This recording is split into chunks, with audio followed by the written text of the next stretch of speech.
हरे कृष्ण। इस वीडियो में हम आपको लिंगराज मंदिर की उस गुप्त कथा से परिचित करवाएंगे।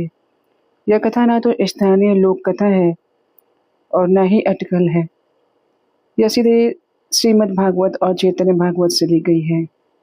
कैसे पौंड्रिक के अहंकार ने काशी को जलाया और कैसे कृष्ण ने महादेव को यहाँ भुवनेश्वर के रूप में स्थान दिया। देखिए अंत तक। हरे कृष्ण कृष्ण कृष्ण हरे हरे, हरे राम राम राम हरे हरे।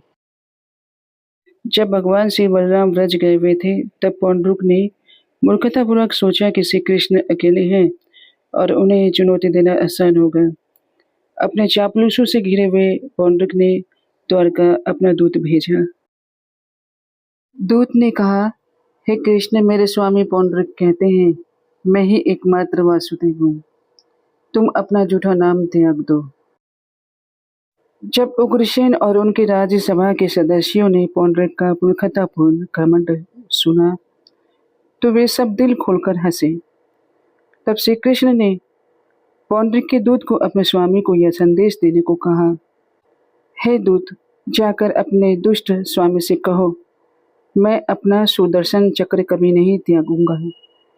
इसी से मैं पौंड्रिक और उसके साथियों का नाश करूंगा।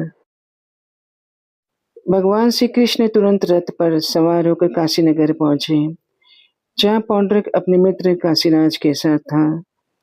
पौंड्रिक ने बिल्कुल कृष्ण की तरह वेशभूषा धारण कर रखी थी, मानो कोई अभिनेता हो। श्रील जीव गोस्वामी के अनुसार यह नकली रूप पौंड्रिक को भगवान शिव के आशीर्वाद से मिला था। पद्म पुराण उत्तराखंड में इसका वर्णन है। कृष्ण ने पहले पौंड्रिक का उपहास किया, फिर तीखे बाणों से उसका रथ नष्ट कर दिया और सुदर्शन चक्र से पौंड्रिक का सिर काट डाला। काशीराज भी मारा गया। उसका सिर कृष्ण ने नगर में फेंक दिया, क्योंकि राजा ने घमंड किया था कि आज मैं द्वारकाधीश का सिर लाऊंगा।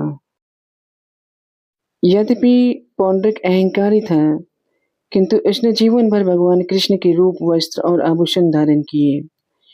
इस निरंतर ध्यान के कारण उसके सारे पाप नष्ट हो गए और मरने के बाद उसे वैकुंठ में सारूप्य मुक्ति, भगवान के समान रूप प्राप्त हुई। काशीराज के पुत्र सुदक्षिण ने पिता की मृत्यु का बदला लेने का निश्चय किया। उसने अपने पुरोहितों के साथ भगवान शिव की कठोर तपस्या की। सुदक्षिण की तपस्या से प्रसन्न होकर भगवान शिव ने कहा, हे राजकुमार, ब्राह्मणों के साथ दक्षिणाग्नि अग्नि की सेवा करो, अभिचार अनुष्ठान करो। वह अग्नि राक्षस तुम्हारी इच्छा पूरी करेगा, किंतु ध्यान रखो, यह केवल ब्राह्मण विरोधी के विरुद्ध ही फलता है।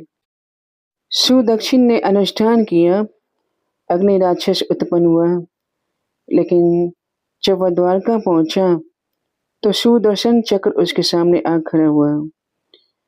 सुदर्शन चक्र लाखों सूर्यों के समान प्रज्वलित, आकाश, दिशाएं, स्वर्ग, पृथ्वी सब तपने लगे।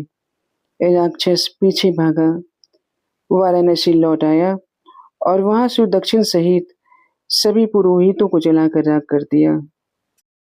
श्रील प्रभुपाद जी कहते हैं, तंत्र की काली विद्या का नियम है, यदि मंत्र शत्रु को न मार सके तो वह अपने स्वामी को ही मार देता है।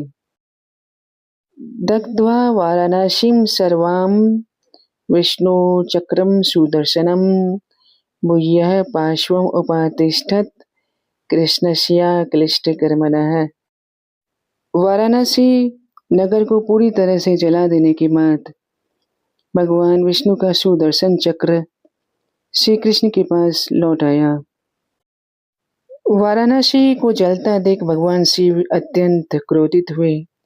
उन्होंने अपना भयंकर पाशुपतास्त्र छोड़ दिया। पाशुपतास्त्र सुदर्शन चक्र के सामने असहाय होकर भाग गया। भगवान शिव के पास फिर छिपने का कोई स्थान नहीं बचा। श्रील सुखदेव गोस्वामी जी कहते हैं, शिव सदा अपनी शक्ति, प्रकृति से युक्त 3 गुणों से आच्छादित और अहंकार के 3 रूपों के प्रतीक हैं। भगवान शिव गोविंद की शरण में आकर कहते हैं, हे देवकी नंदन, आपकी जय हो। आप दया के सागर हैं। मैंने अहंकार में आपका अनादर किया, अब मुझे क्षमा करें। बताइए मैं कहाँ निवास करूं? भगवान श्री कृष्ण ने सुदर्शन को रोका और शिव से कहा, हे शिव, मैं तुम्हें एक दिव्य स्थान देता हूँ, एकाम्रवन। वह बहुत ही मनोहर स्थान है।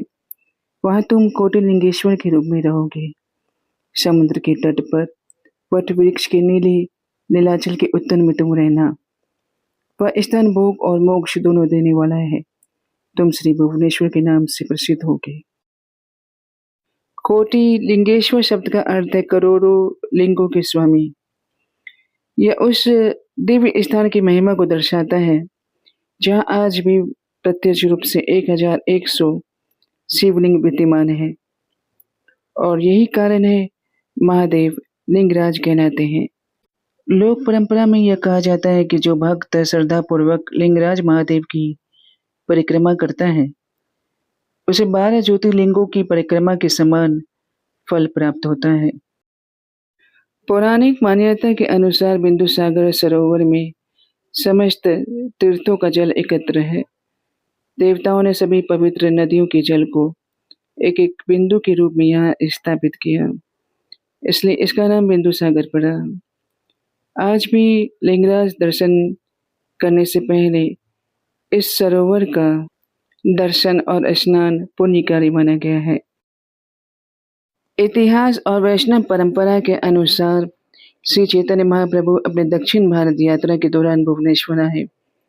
श्री वृंदावन दास ठाकुर अपने ग्रंथ चैतन्य भागवत में वर्णन करते हैं कि महाप्रभु ने यहाँ लिंगराज मंदिर में प्रवेश किया, भगवान शिव के सामने कीर्तन किया, नृत्य किया और शिवाष्टकम स्तोत्र का पाठ किया।